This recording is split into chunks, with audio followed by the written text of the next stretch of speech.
Bonjour, bonjour, bonjour.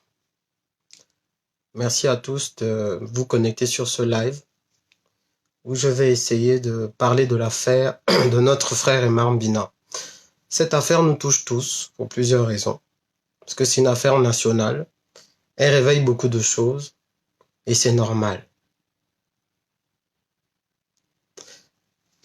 D'abord, j'aimerais dire que beaucoup de choses dont je vais parler sont le résultat d'informations et d'enquêtes et vous allez comprendre avec les éléments dont je vais parler, de quoi je veux parler exactement. C'est une affaire très douloureuse parce qu'elle réveille beaucoup de choses en chacun de nous. Personnellement, c'est, on va dire grosso modo, la troisième affaire qui ressemble à ce que je suis en train de vivre là et c'est très difficile, c'est très difficile. C'est très difficile d'en parler. Bon, alors, je ne vais pas prendre l'affaire sous l'angle de « Ah, il fallait faire le mariage civil », « Ah, il fallait faire le mariage machin », « Ah, le mariage coutumier a fait ci ». C'est normal d'avoir parlé de ça sous cet angle, il n'y a pas de souci. Mais moi, je vais parler sous un autre angle pour essayer de rester sur les faits et sur le dossier dont on parle exactement. Tout le reste, je pense que beaucoup de gens ont déjà épuisé et épuiseront encore tous les aspects, aussi bien juridiques, coutumiers, sociaux, sociétaux. C'est normal, il n'y a pas de problème. Pas de souci là-dessus. Alors, commençons par le commencement. Pour commencer, je vais d'abord m'adresser à Sylvia.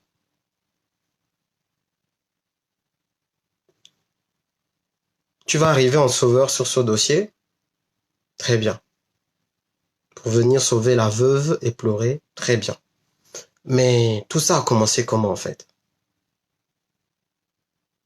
Tout ça a commencé comment? Alors, il faut savoir que Emar Bina, donc qui s'écrit avec I et non avec Y, mais ça je ferme la parenthèse, est employé de Satram Port-Gentil depuis 10 ans. Donc il a 10 ans d'ancienneté. C'est pas rien. Ces 10 ans d'ancienneté-là, on comptabilise à peu près 16 mois d'impayés de salaire. Écoutez-moi bien, il a 16 mois d'aéré de salaire à Satram. Mais tellement Emar n'est pas quelqu'un à problème qu'il n'a jamais été ni dans les syndicats, ni dans les basses besognes, les basses manœuvres, ni dans autre chose. Il faisait tranquillement son travail comme la plupart des Gabonais, avec 16 mois d'impayés. Vous avez vu les grèves de Satram, on ne va pas retrouver la trace d'Emar dedans. Donc effectivement, comme a dit sa femme, il construisait une maison qui était une maison en cours de construction encore. C'est pas encore terminé. Et il faisait un peu avec ses moyens. Il profitait de l'argent de ses missions et de son salaire pour pouvoir avancer sur cette maison-là avec sa femme. C'est pour ça que cette affaire est encore plus dramatique parce qu'on a affaire à un couple qui a essayé de se donner les moyens d'être bien installé. Et vous savez qu'en général, quand ça se passe comme ça, vous créez votre réseau autour de vous-même. Et comme dans la plupart des familles, dans la famille d'Emar, les gens ne se voyaient généralement que quand il y a un gros problème, quand il y a un souci, un deuil ou un machin. Sinon, chacun fait sa vie. Le soir où Emar a été tué, le jour où il a été tué, dans son bateau, il y avait quelqu'un de sa proximité. Quelqu'un qui lui est très proche, qui était dans ce bateau-là. Et c'est lui qui l'a mis dans le bateau pour le transporter à Port-Gentil. Ceux qui savent de quoi je parle reconnaîtront de qui je parle. Et cette personne a vécu plus ou moins en direct, on va dire comme ça, le deuil de son proche dans ce bateau-là. Donc, il y a des gens qui savent ce qui s'est passé dans ce bateau et qui sont dans la proximité directe d'Emar. Cette personne-là, ainsi qu'une autre personne qui l'accompagnait, ont été interrogés très longtemps à la DGR. Ils ont donné leur version des faits et quand ils sont sortis de là, ils étaient un peu terrorisés.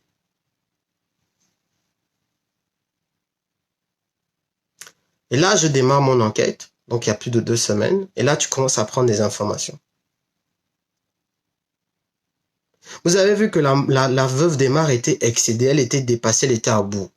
Vous savez qu'en psychologie humaine, on dit toujours qu'un être humain a un seuil de tolérance à la difficulté, à la douleur. Quand ce seuil est dépassé, là, on appelle ça la goutte d'eau qui fait déborder le vase. Dès que Aymar a été tué, il faut savoir que jusqu'à 2h30 du matin, le soir ou donc la nuit du 22 décembre, il était connecté sur WhatsApp et il parlait avec sa femme. Parce qu'il faisait un voyage de nuit jusqu'à 14h, midi à 14h le lendemain. Donc il parlait avec sa femme. Imaginez un peu le truc. Il meurt à 3h et il est connecté jusqu'à 2h30 ce jour-là. D'accord? Bon. Donc mettez-vous un peu dans le bain. Donc cette femme-là, la mort déjà, elle est par arme de quelqu'un qui ne fait poser aucun problème. Il décède comme ça. Sa trame ne se rapproche même pas de la famille. Ils essayent de trouver des réponses à leurs questions et qu'est-ce qu'ils vont faire? Ils vont envoyer une délégation familiale à Libreville pour avoir des comptes. Parce que le gouvernement va récupérer le dossier et dire que comme l'affaire s'est passée dans les eaux territoriales et qu'ils ont avancé la fameuse version de l'attaque par des pirates, ben, l'enquête est confiée donc à des services compétents et c'est le gouvernement qui en devient responsable, sa trame étant l'employeur. Donc la famille va déléguer des gens qui vont à Paris. L'aîné de la famille ne va pas voyager parce qu'il est malade. Convalescent. Ils vont envoyer donc des gens à Libreville. Moi, pour ma part, d'après les résultats de mon enquête, c'est là que les anomalies que vous avez constatées sur la vidéo ont démarré. Parce que vous voyez juste l'excès. Mais on ne sait pas ce qui s'est passé en dessous. Et c'est là où je disais que je veux parler à Sylvia. Quand cette délégation arrive à Libreville, d'après mes enquêtes, il commence à avoir un comportement suspect de la part des membres de la famille qui sont restés à Port-Gentil. Suspect. Jusqu'à un d'entre eux va même dire à la famille que non, ne poussez pas trop à bout. Si vous ne pouvez pas supporter, vous n'avez qu'à rentrer chez vous. Et puis on démarrera le deuil, le lieu de deuil quand nous ici on aura des questions. Parce que ça fait plusieurs jours qu'on nous balade de bureau en bureau. On ne peut pas perdre notre vie. Un parent proche démarre qui dit ça à la famille. Écoutez-moi bien.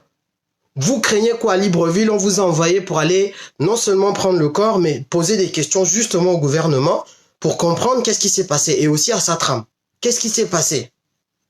Vous commencez à dire que vous craignez pour votre vie, des parents proches, et vous vous planquez dans des hôtels.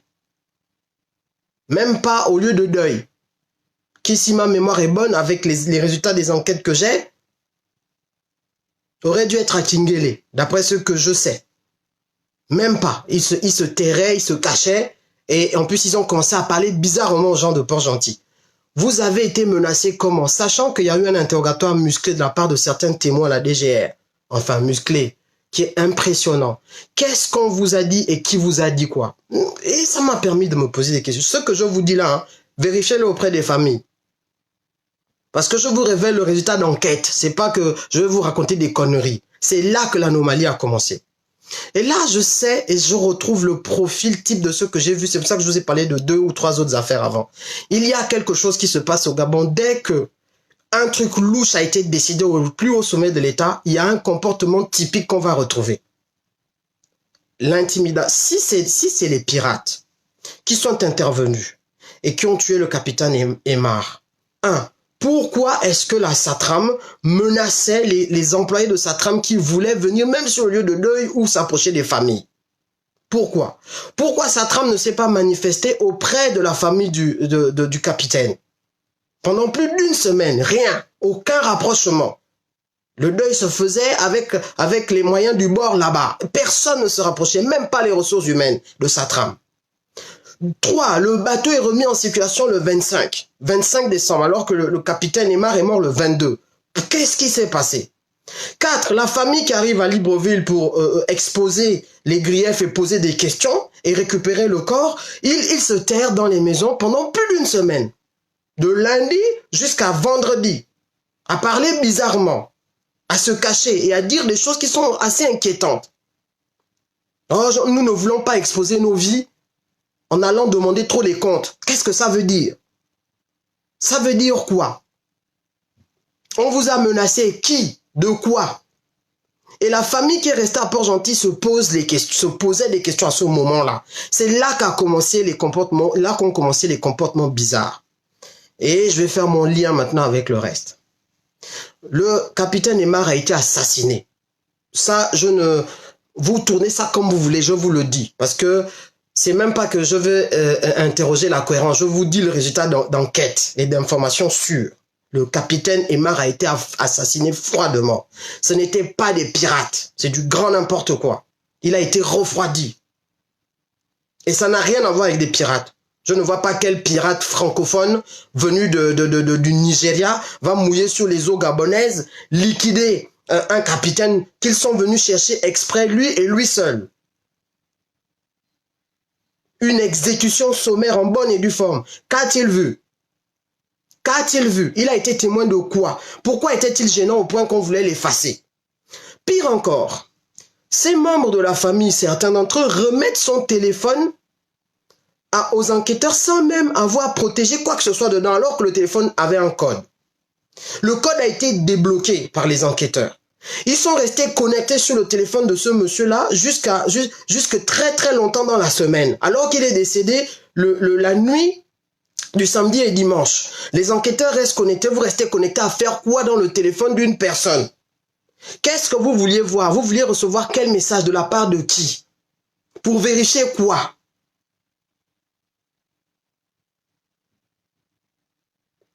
Et la famille prend le téléphone, donne ça cadeau comme ça sur une mort qui est déjà suspecte et suspicieuse. Encore une intrigue. Et quand on leur rend le téléphone, il n'y a plus le code, il n'y a plus rien. Ok? Encore une autre question. Sachant que l'assassinat du capitaine Bina ne pouvait venir que du très haut sommet de l'État, je me suis dit ceci, et là c'est le résultat de mes analyses. Imaginons que la famille, une partie de la famille... Alors oui, une autre information que je vais vous donner, c'est que le 26,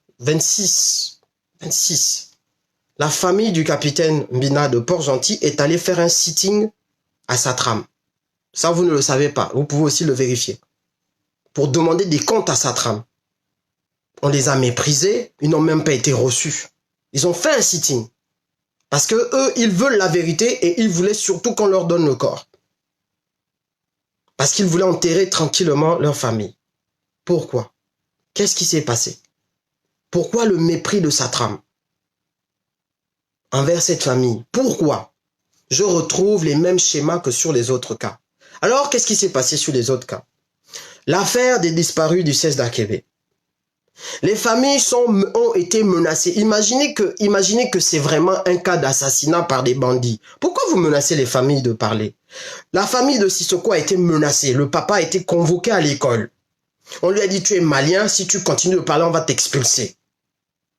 Le journaliste qui a couvert l'affaire de la part de France, de TV5, a été menacé. Yves-Laurent Goma. Il a été menacé. La journaliste d'Écho du Nord qui a couvert l'affaire, qui en a parlé, a été menacée. Les activistes, le soir où on fait un live décisif où on parle du fait que c'est pas normal, on commence à approcher de la vérité, on a été menacé par des autorités. Et quand je dis autorités, c'est les forces de l'ordre, c'est les hommes en tenue. Le même schéma. Il y a le petit qui a été retrouvé avec des organes manquants. Son père fait partie des forces de l'ordre, a été menacé. Sa mère a été menacée. Celui qui est décédé et qui vivait à Kingele, sa famille a été menacée tellement c'était grave que la famille s'est divisée en deux et que même le couple de son père et de sa mère a été cassé. Ils sont divorcés aujourd'hui, le couple de maman Pauline. Je sais de quoi je parle. Toujours avec les mêmes schémas, toujours avec les mêmes menaces. Je quitte de là, je tombe sur le 7 janvier. C'est toujours le même schéma. Vous voulez récupérer le corps, on vous dit que c'est quelque chose qui est arrivé. Ok, donnez-nous le corps, on vous menace. Vous n'avez pas le droit de filmer le corps. Vous n'avez pas le droit de machin. Vous n'avez pas le droit de... Et là, encore une fois, on retrouve le même schéma. Vous arrivez pour demander des comptes sur quelque chose, une version qu'on vous raconte. On vous menace, on vous menace. Le on là vient d'où? Ça vient souvent des autorités. Des hautes autorités. Pourquoi? Pourquoi? À qui profitent les menaces? À qui profitent les menaces? Si c'est une affaire de pirates, pourquoi on menace les familles? Et j'aimerais poser une question à la famille du capitaine Bina. Est-ce qu'on vous a autorisé à filmer le corps? Au moins pour... Nous sommes des Bantous, nous faisons le deuil sur la base des images. Parce que dans les deux autres cas, c'était carrément interdit de filmer. Regardez bien, réfléchissez, vous qui allez écouter ma vidéo, la quête de cette famille-là. Est-ce qu'on vous a autorisé à filmer le corps? Parce que ce qu'on a dit à d'autres, c'est que si tu filmes le corps, on te fait du mal. Si on voit seulement une photo de ce corps-là, pourquoi? Si c'est un corps que la famille veut honorer et garder les images de ce corps pour faire le deuil, pourquoi en général vous menacez de ne pas filmer le corps? Quelles preuves vous voulez cacher? Quelles évidences? Pourquoi vous voulez que le cercueil reste fermé jusqu'à l'enterrement? Avez-vous autorisé l'ouverture du cercueil? Si les autorités sont dans un comportement aussi tordu, aussi bizarre, posez-vous les questions. Pourquoi? Parce que sur les trois cas que j'ai couverts, c'est toujours la même chose. Les menaces, les comportements bizarres, les arrangements. Alors je continue mes questionnements. Et je vais vous dire ce que moi je pense. Comme par hasard, vous allez voir un truc. Donc la famille va à Libreville, se fait menacer puisque eux-mêmes ils l'ont dit. Hein, ils couraient des risques pour leur vie s'ils demandaient trop, donc ils se cachaient et ils écoutaient. Voilà, on les balade de bureau en bureau, voilà, pendant une semaine, pas de problème. Et au sortir de là, comme par hasard, ils viennent faire un truc que personne ne comprend. Commencer à agresser cette veuve-là de la manière qu'on a vu là. C'est-à-dire qu'il crée une situation où la veuve va se retrouver en train de réclamer, comment on va dire ça, de la présence, de réclamer d'être respectée, d'être dans son droit. Et comme par hasard, c'est Sylvia qui va arriver derrière en sauveur. Parce que c'est ce qu'elle est en train de préparer, je sais de quoi je parle. Alors je suis allé regarder dans mes stratégies de manipulation des masses. Imaginez qu'on a une famille qui essaye d'aller vers la vérité, qui enquête. La belle famille qui est restée, parce que les émissaires ont été envoyés de la famille de M. Mbina. La belle famille est restée et elle est attachée à ce gendre. Parce que ce gendre entretenait bien, en tout cas gardait bien leur fille. Donc ils ont des relations très fortes. Donc la belle famille attend des comptes, la famille qui est restée à Port-Gentil attend des comptes. Tout est orienté vers un individu du sommet de l'État, vers des gens du sommet de l'État. Imaginons que ces gens du sommet d'État insufflent l'idée d'aller justement causer du tort à la veuve qui risque de continuer ses recherches de la vérité. Parce qu'il faut comprendre que la veuve n'allait pas abandonner, la belle famille n'allait pas abandonner et une partie de la famille de M. Mbina restée à Port-Gentil n'allait pas abandonner la quête de la vérité.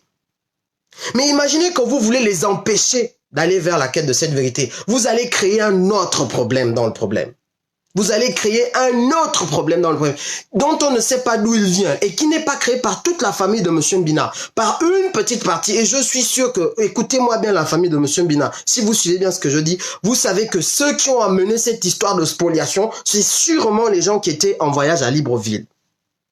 C'est pas la partie de la famille qui est restée à Port-Gentil qui a amené cette histoire de spoliation. C'est ceux qui ont fait le voyage à Libreville, certainement, qui a donné cette idée. Et cette idée-là, aujourd'hui, c'est ça qui va amener à un problème dont Sylvia va devenir la solution. Vous me suivez? Vous me suivez toujours? Un truc qui n'existait pas, une belle fille qui était respectée, une belle fille dont on savait qu'elle s'est battue avec son mari, une belle fille dont on respectait l'intimité avec son mari, comme par hasard, alors même que personne dans cette famille-là ne pouvait imaginer qu'ils allaient se comporter comme ça, une idée va germer chez certains et j'en suis convaincu. C'est ceux qui sont venus de Libreville. Vous croyez que c'est par hasard? Et je vous pose la question, vous croyez que c'est par hasard? Si vous pensez que je mens, regardez ce qu'on appelle les stratégies de manipulation des masses. Ça a été développé par le monsieur qui s'appelle Noam Chomsky. Il a fait 10 stratégies de manipulation des masses. La stratégie numéro 1, c'est la distraction. Mais après la distraction, il y a, tu crées un problème et tu viens trouver la solution à ce problème. Qui a été transformé plus tard par Charles Pasqua en si tu as un problème, crée un problème plus grand dans ce problème-là. Comme ça, les gens sont focalisés sur le problème plus grand et ils oublient le problème principal. Et ensuite, tu arrives en sauveur, comme le dit Noam Chomsky dans la deuxième stratégie. Tu arrives en sauveur, tu règles le problème et tout le monde va dire merci à X, Y ou Z. À qui profite ce crime qu'on veut commettre contre Madame Bina? Est-ce que Madame Bina veut l'intervention des autorités pour la remettre dans son droit, ou bien elle voulait tout simplement que dans la juste logique des choses, son droit soit maintenu et que le vrai problème qu'elle a, c'est la recherche de la vérité sur l'assassinat de son mari? Qu'est-ce qu'on va finalement, vers quoi on va finalement déplacer le débat là? Je pose la question. Le débat principal de la famille Bina, c'est pourquoi on a tué notre fils et comment faire pour qu'on enterre notre fils dignement et que son âme repose en paix. Ça, c'est leur débat principal. C'est la préoccupation principale. Maintenant, on va amener une fausse préoccupation créée de toutes pièces pour couvrir le principal problème qui est « Oh, désormais, on a spolié une veuve, on va venir sauver la veuve » de la spoliation qui a été provoquée par des individus en particulier, qui sont, je suis sûr, les mêmes qui ont fait le voyage à Libreville et qui ont ramené quelque chose qui a été fabriqué quelque part et qui va créer maintenant un nouveau problème dans le problème, à la Charles Pasqua. Vous allez entendre. Si je mens, vous allez entendre. Madame Bina n'a jamais demandé la main tendue des autorités. Son mari n'a jamais été dans les calculs avec les autorités. Sachez-le. Il construit sa maison. Ils ont toujours construit leur maison avec leurs revenus. Ils sont dans rien de politique. Ils sont pas dans ces choses-là. Ils sont pas dans ces conneries. Si on doit juste restaurer Madame Bina dans ses droits, première chose, Satram paye à Madame Bina les 16 mois d'aéré dus à son mari. Première chose. Il n'y a pas besoin qu'une autorité X, Y et Z intervienne. Satram lui paye les 16 mois d'aéré de son mari. 1. C'est simple. Deuxième chose, c'est qu'on lui paye, le capital d'essai, qui est dû à une veuve de telle qu'elle. Elle est veuve reconnue, même si le droit coutumier n'est pas reconnu en tant que acte légal, mais au Gabon, le fait tout simplement d'avoir déclaré sa femme comme ayant droit auprès de Satram fait que sa femme puisse être héritière de tout ce qui est capital d'essai. Avec ça, là, elle va s'en sortir. Troisième chose, on lui laisse gérer les choses qu'elle a construites avec son mari. On la laisse gérer ça. Il n'y a pas besoin de venir créer des problèmes parasites dans le problème. Vous voyez, c'est toujours la même logique au Gabon. On veut de la liberté, on veut la liberté d'investir, on veut le droit de bien faire, on veut le machin, on veut le truc. On va vous créer des problèmes de la SEG ne distribue pas le courant. Comme ça, toute votre journée, vous allez parler du problème de la SEG. Et le vrai problème de fond, vous n'allez plus le traiter. Créer un problème dans le problème. Ce problème doit vous affecter plus que le premier problème, de telle sorte que vous oubliez le problème principal pour lequel vous êtes là et vous basculez dans le deuxième problème qui a été créé de toutes pièces.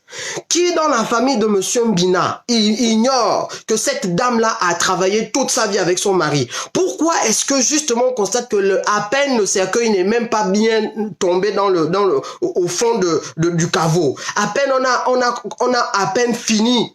C'est là que le problème arrive. Pourquoi? Quand vous constatez ça, vous ne voyez pas un truc?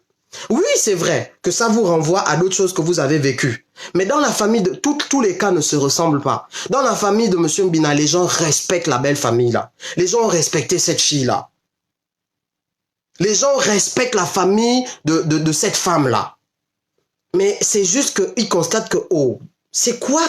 Quel est le manque de respect qu'il naît maintenant là? En moins de 2 semaines, tout ce qu'on avait avant comme rapport, parce que la famille de cette femme-là est présente dans le deuil. Elle est présente, c'est comme si leur fils était mort. Donc ils avaient des réels rapports, des rapports de vérité, des rapports de partage, des rapports de fils, pas de beau-fils. C'est là que le faux problème là va naître. Vous savez, dans les familles où on spolie les veuves, ça se voit depuis. La plupart du temps, vous le savez, dans les familles où on spolie les veuves, ça se voit depuis, on sait que telle va venir revendiquer ça parce qu'on n'a jamais aimé la belle-fille. On n'a jamais aimé la belle-fille. Ça se voit, on te le montre. Et donc, on attend seulement le moment où le fils va mourir pour venir spolier la veuve. Mais la famille de Monsieur Mbina n'est pas comme ça depuis. Il y a quelque chose qui s'est passé à Libreville. Il y a quelque chose qui s'est passé depuis Libreville qui sont devenus bizarres. Et que la propre famille resta à Port-Gentil a même pété un câble avec eux. Demandez-leur. Allez faire vos enquêtes, allez vérifier. Ça s'est passé à Libreville, je vous le dis. Tout s'est passé à Libreville. Qu'est-ce qui s'est passé à Libreville qui fait que vous amenez des faux problèmes dans une famille qui n'en avait pas? Où chacun d'entre vous faisait sa vie. Vous n'étiez pas là pour lorgner la richesse de l'autre. Vous n'étiez pas là pour lorgner la richesse des mares. Vous l'avez laissé vivre tranquillement sa vie avec sa femme, sans amener les faux problèmes ethniques, les faux problèmes de machin, les faux problèmes de son vivant. Qu'est-ce qui fait qu'en moins de 2 semaines, tout ça change? Et ce n'est qu'une partie, parce que l'autre partie de la famille n'est pas d'accord. Il y a une grande partie de cette famille qui est restée à Port-Gentil, qui n'est pas là à Libreville. Il n'y a que quelques membres qui sont là à Libreville. Et c'est quelques têtes qu'on a prises. Et c'est ces têtes-là qui ont amené le vent que vous voyez là. Qu'est-ce qui s'est passé à Libreville? Je continue de poser la question. Qu'est-ce qui s'est passé à Libreville? Quand vous disiez que vous êtes caché dans les chambres d'hôtel, que vous risquez votre vie, c'était quoi en fait? On vous a menacé de quoi? Comment peut-on vous menacer alors que vous venez exposer la situation de quelqu'un soi-disant décédé dans une attaque pirate? Bon, je pose une autre question. Les Chinois qui ont été enlevés là, ils sont où? Les Chinois qui ont été enlevés sont où? J'ai vu un article vidéo de la part de la Chine qui demandait des comptes sur leurs disparus. Ça fait combien de semaines? Quoi? Ils se sont évaporés dans la nature? La Chine ne tape pas du poing sur la table? Il n'y a pas d'incident diplomatique? Ils sont où? Ils sont rentrés en Chine? S'ils sont morts, la Chine, tranquille, laisse passer les morts, 4 morts, tués par des pirates. S'ils ne sont pas morts, où est la rançon? Où est la rançon? Parce que si c'est les pirates qui ont enlevé les Chinois, ils demandent la rançon. Les pirates n'enlèvent pas les gens pour les tuer. Les pirates enlèvent les gens pour demander une rançon. Elle est où la demande de rançon? Donc, moi je dis ça au public. Hein. L'affaire de la spoliation de la veuve du capitaine Bina, c'est une affaire créée de toutes pièces pour créer un sauveur. Ce sauveur-là est en train de pointer le bout de son nez. La famille là n'a pas besoin qu'on vienne leur amener des histoires de politique parce que le capitaine Bina n'était pas dedans. Respecter la mémoire de quelqu'un de son vivant. Il n'était pas dans les histoires politiques. Il faisait tranquillement son travail. Il construisait tranquillement sa maison avec le fruit de son salaire. Il faisait parfois 5 mois, 6 mois en mer parce qu'il voulait construire sa vie avec son propre dur. Si vous voulez vraiment rémunérer cette âme, la respecter, la machin, donnez-lui ce qui lui est dû. Elle ne demande pas plus. Elle ne veut pas de votre argent sale. Vous voulez la restaurer dans son droit? Stoppez le truc que vous avez commencé avec les gens à qui vous avez filé le mauvais vent, qui sont venus lui dire ce qu'ils lui ont dit là. Stoppez ça. C'est pas la peine de venir faire les grandes déclarations, les grands positionnements pour un problème que vous avez créé vous-même à Libreville, avec ces gens-là eux-mêmes. C'est pas la peine. Vous voulez la fragiliser. Vous voulez fragiliser la belle famille. Vous voulez fragiliser la famille qui cherche la vérité. Et comme ça, vous créez un deuxième problème. Un problème qui va prendre le dessus sur le premier et le plus important. Pourquoi le capitaine Aymar est décédé? Parce qu'aujourd'hui, il ne s'agit pas de gérer la succession. Il s'agit parce qu'il n'y a pas de problème de succession. Tout le monde sait ce que cette femme a fait avec son mari. Le vrai fond du problème, c'est pourquoi elle a perdu son mari si tôt. Une jeune femme de cet âge. Pourquoi avez-vous perdu votre frère si tôt? C'est ça le vrai fond du problème. Qu'est-ce qui s'est passé? Comment vous allez guérir de ce traumatisme de perdre quelqu'un qui était connecté jusqu'à 2h30 du matin le jour où il est décédé et qui est décédé à 3h, donc 30 minutes plus tard? Comment vous allez vous réparer de ça psychologiquement? Quelles sont les réponses qu'on vous donne? Au lieu d'aller vous cacher, au lieu de fuir, au lieu de créer des faux problèmes, réglez le problème principal, posez les questions principales.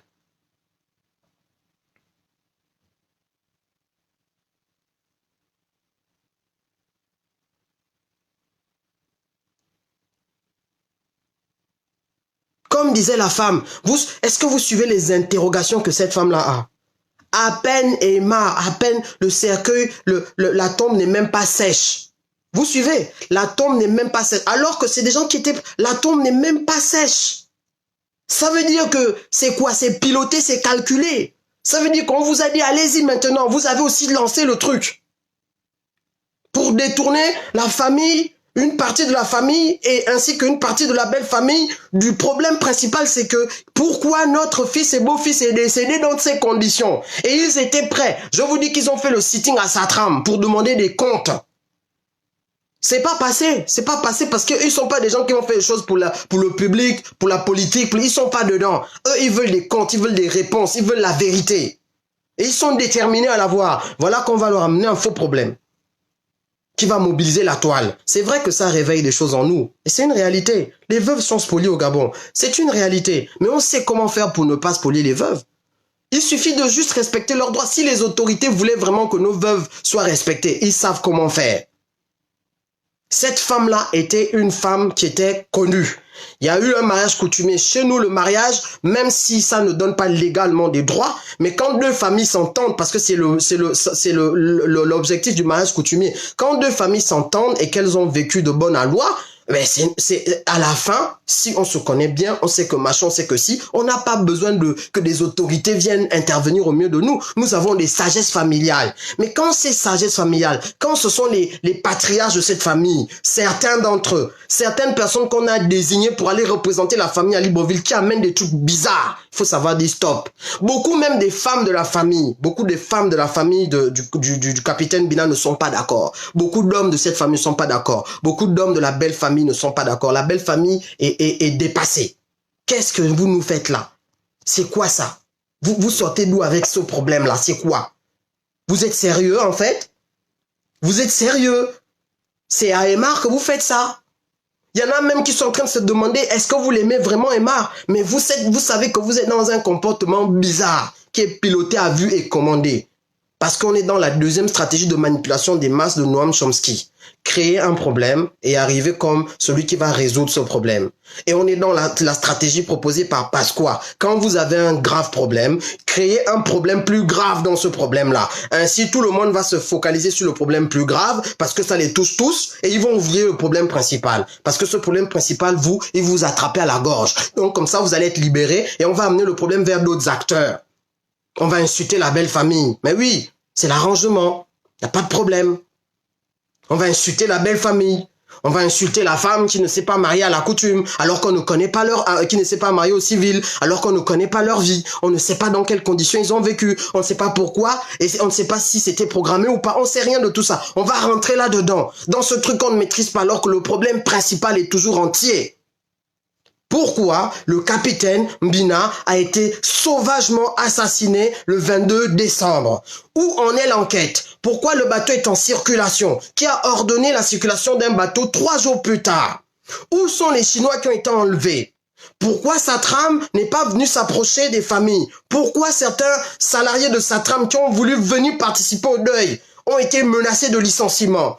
Pourquoi ceux qu'on a envoyés à Libreville, les membres de la famille de Aymar qu'on a envoyés à Libreville, pendant 5 jours, ils se terraient dans les chambres d'hôtel avec la peur au ventre? Pourquoi disaient-ils qu'ils avaient peur pour leur vie? Qu'est-ce qui se passe? Voilà le problème principal sur lequel on veut vous dérouter vers un autre problème. Mais moi, je ne suis pas dans les là. Oui, il y a la spoliation. Mais pour arrêter cette spoliation, c'est simple.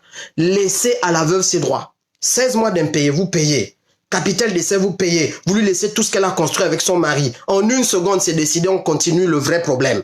Mais pas traiter le faux problème là pendant des années, en oubliant le vrai problème qui est que on a une dame qui va évoluer dans sa vie sans son mari qui est mort dans des conditions dramatiques. On a des frères et des sœurs qui ne verront plus leurs frères, qui ne verront plus du tout, sans aucune réponse. On a une famille qui perd un fils, et pas des moindres. Quelqu'un qui essaie de construire sa vie sans entrer dans les compromis. Vous allez voir vous-même. On entend déjà les voix se lever, non? Oh, la veuve a été spoliée. Des gens, ah, machin spolié. Oh, non, vous allez voir où ça mène. Tout mène à Rome. Tous les chemins là mènent à Rome. Vous allez voir vous-même. Si ce que je dis là, c'est heureusement que je vais vous faire ce live pour vous expliquer. Parce que ça peut changer leur plan qu'ils ont déjà fait. Rendez à cette pauvre femme la chose qui lui est due. Ne venez pas nous faire de la fausse politique politicienne. Rendez-lui tout simplement ce qui lui est dû et continuons le vrai questionnement. Et s'il y a enquête, rendez-lui les résultats de l'enquête. C'est ça qu'elle vous demande, c'est pas autre chose. Pourquoi mon mari est décédé?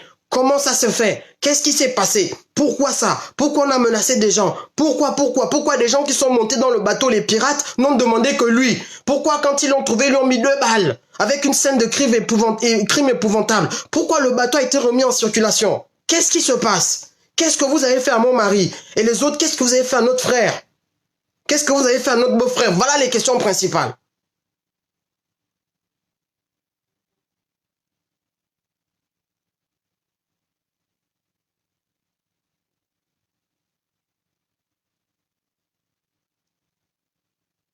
Des pirates anglophones qui parlent français, qui arrivent sur un bateau qui ne demande que le capitaine Aymar. Je vous dis qu'il y avait un proche de ce monsieur dans ce bateau-là. Quand le bateau a été pris, ils l'ont ramené sur Libreville. Ces gens-là ont été interrogés toute la journée de dimanche, toute la journée à la DGR. Allez-y vérifier vous-même. Et ils sont sortis de là avec une forme de terreur, à ne plus pouvoir parler. C'est quoi? Il y a quoi? Il y a quoi? Si c'est une affaire normale, si c'est une affaire de pirate, pourquoi vous les terrorisez? Pourquoi vous terrorisez les gens?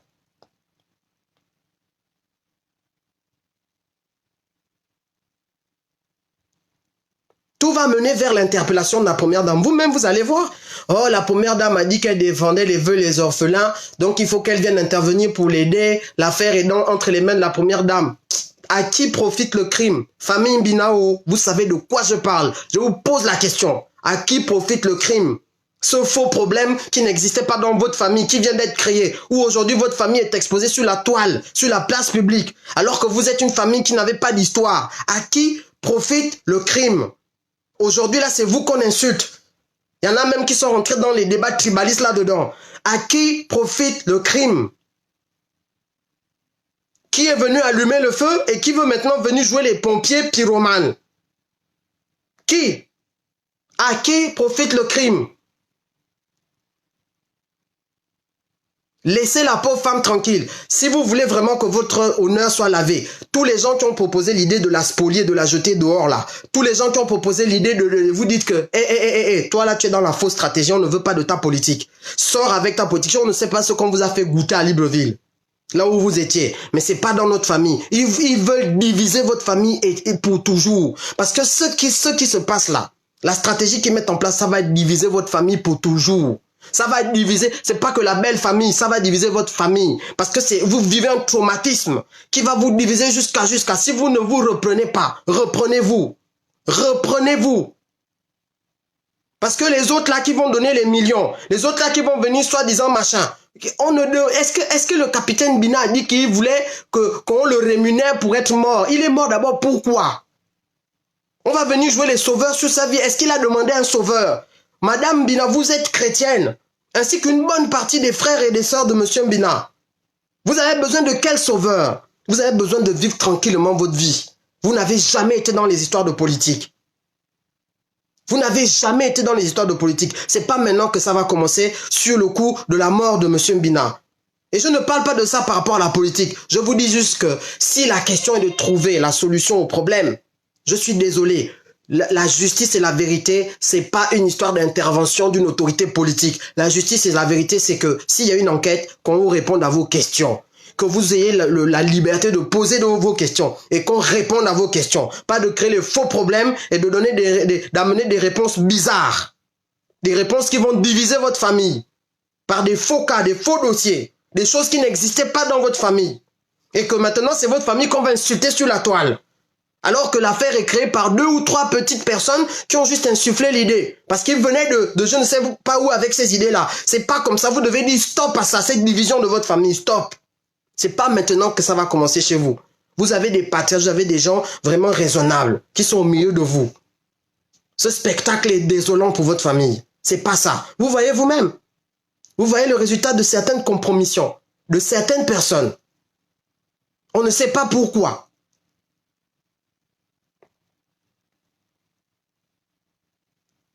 Je m'arrête là pour le moment. J'ai posé mes questions. Je vous ai dit ce que je pense. Mais faites bien attention. Faites bien attention. Faites bien attention. Je n'ai insulté personne. Je n'ai rien dit de mal à personne. Mais je vous dis juste que voilà, agencez bien les éléments de votre puzzle. Et voyez à quoi ça ressemble. Vous comprendrez mieux ce qu'on est en train de faire sur vos têtes. À quel vampire on joue avec vous. À quel vampire dans quel vampire on veut vous entraîner? Quelqu'un me demande pourquoi la famille est divisée à vie. Vous savez, les histoires de spoliation de veuves qui sont en plus jetées en pâture sur la toile avec des personnes qui sont identifiables parce que des vidéos, on connaît les gens. Une veuve qui risque de terminer, regardez quelqu'un qui était retenu dans sa vie, qui est dans cet état que vous voyez là. Vous croyez que réparer ça là, c'est quoi? Ces gens, tu claques des doigts, c'est fait. Cette famille là, si ça continue comme ça va être une famille divisée. et à qui profite cette division? Parce qu'il y a des gens qui ne sont pas d'accord avec ce que ceux qui ont insoufflé l'idée décident. Et il y en a d'autres qui sont obligés de subir. Il y en a d'autres qui sont là en train de dire que mais qu'est-ce que vous faites là? La belle famille qui était très proche, ils vont aussi commencer à dire que oh, donc parce que Aymar est mort, vous nous faites ça à notre fille. Donc parce que vous croyez que c'est la paix ça? Ça c'est la paix?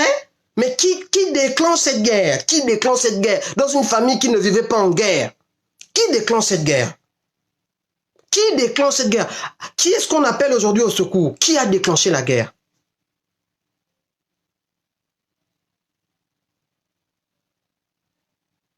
C'est très difficile. Quand on provoque ce genre de choses dans les familles, l'idée qui est venue, je dis que je parle bien à la famille de M. Mbina, vérifiez bien qui a soufflé l'idée. Comment cette idée-là s'est préparée dans le cœur de ces personnes? Comment ils vous ont présenté cette idée-là que non, on va faire ça par rapport à la coutume de chez nous, on va faire comme ça, et que les gens disaient que ça c'est bizarre, on va quand même faire ça, on va pas faire ça à notre belle-fille. Non, mais c'est la coutume, machin. Vérifiez bien qui a dit ça. Parmi vous, qui a soufflé cette idée alors que vous n'étiez pas présent dans la vie de la personne, alors que vous l'avez laissé faire sa vie tranquillement, que Aymar de son vivant n'a jamais rien demandé à personne, qu'il construisait tranquillement sa petite vie avec sa femme. C'est aujourd'hui là, vous qui êtes si respectueux de la mémoire, parce que vous avez une structure familiale, c'est aujourd'hui là que ça se passe comme ça. Vous êtes sûr? Qui a amené l'idée? Réfléchissez bien, regardez bien. Est-ce que cette personne était en conciliabule avec quelqu'un? Était-elle parmi les gens que vous avez envoyés à Libreville et qui ont commencé à avoir des comportements bizarres que vous-même vous avez souligné, jusqu'à un d'entre vous a dit que non, hein, si vous ne voulez pas, vous n'avez qu'à rentrer chez vous, hein, parce que pour le moment on ne sait pas encore. On ne sait pas encore, donc rentrez chez vous et vous revenez. Ça dit qu'il vous dit de quitter le lieu du deuil et vous revenez, que vous avez été choqué. Qui? Comment? Posez-vous les questions. Posez-vous les questions. Je vous pose juste la question. À la famille de Aymar. Je m'arrête là pour le moment, j'ai fini mes questions. C'est l'homme qui a peur, sinon il n'y a rien.